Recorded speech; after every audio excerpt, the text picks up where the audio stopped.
મિત્રો, ગુજરાતમાં આપ છેલ્લા ઘણા સમયથી આપ જોઈ રહ્યા હશો કે મરજી પડે ત્યારે મેલ આવે કે તમને સ્કૂલથી બોમ્બથી ઉડાડી દેશું, હોસ્પિટલ બોમ્બથી ઉડાડી દેશું, હાઈકોર્ટ બોમ્બથી ઉડાડી દેશું. આ થઈ શું રહ્યું છે? આપણે સરકાર ચલાવીએ છીએ કે ઘાસ કાપવાનું મશીન ચલાવીએ છીએ કે સર્કસ ચલાવીએ છીએ? આજે અત્યારે મને ખબર પડી છે, મેસેજો આવ્યા મીડિયા થ્રુ, મીડિયામાં અત્યારે ચાલી રહ્યું છે કે ફરીથી સારી સારી સ્કૂલોમાં બોમ્બથી ઉડાડી દેવાની ધમકીઓ મળી રહી છે, મેલ મળી રહ્યા છે.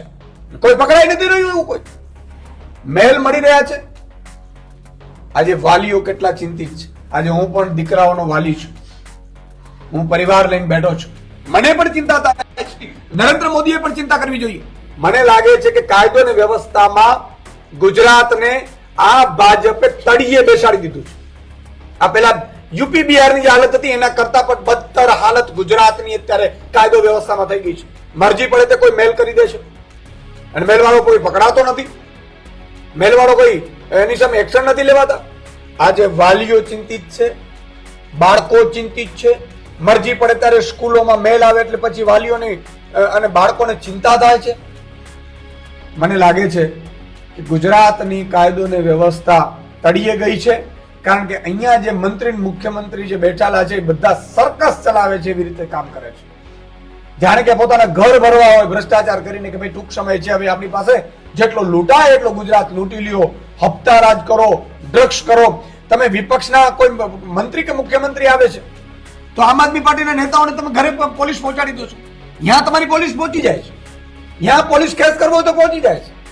કોઈ મુદ્દા ઉઠાવે હળદરવા કાંડમાં, ખેડૂતોનો અવાજ ઉઠાવે તો એને જેલમાં નાખી દેવા છે, એમાં તમારી પોલીસની કામગીરી કરે છે. પણ જે ગુજરાતની જનતાની સેવા કરવા માટે તમને અને પોલીસને બેસાડ્યા છે એ તો થઈ જ નથી શકતી. મરજી પડે ત્યારે મેલ આવે ને મરજી પડે ત્યારે બોમ્બથી ઉડાડી દેવાની ધમકી આવે ને.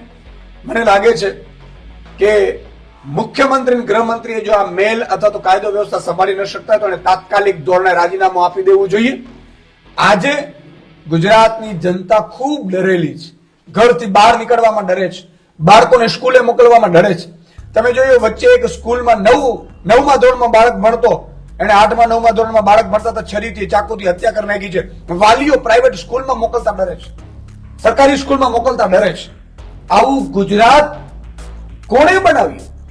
બહુ મોટી ભાગાપોદારી કરતા હતા ગુજરાત આવું ગુજરાત. જંગલ રાજ ગુજરાતમાં બનાવી દીધું છે આ ભાજપે અને એના નેતાઓએ.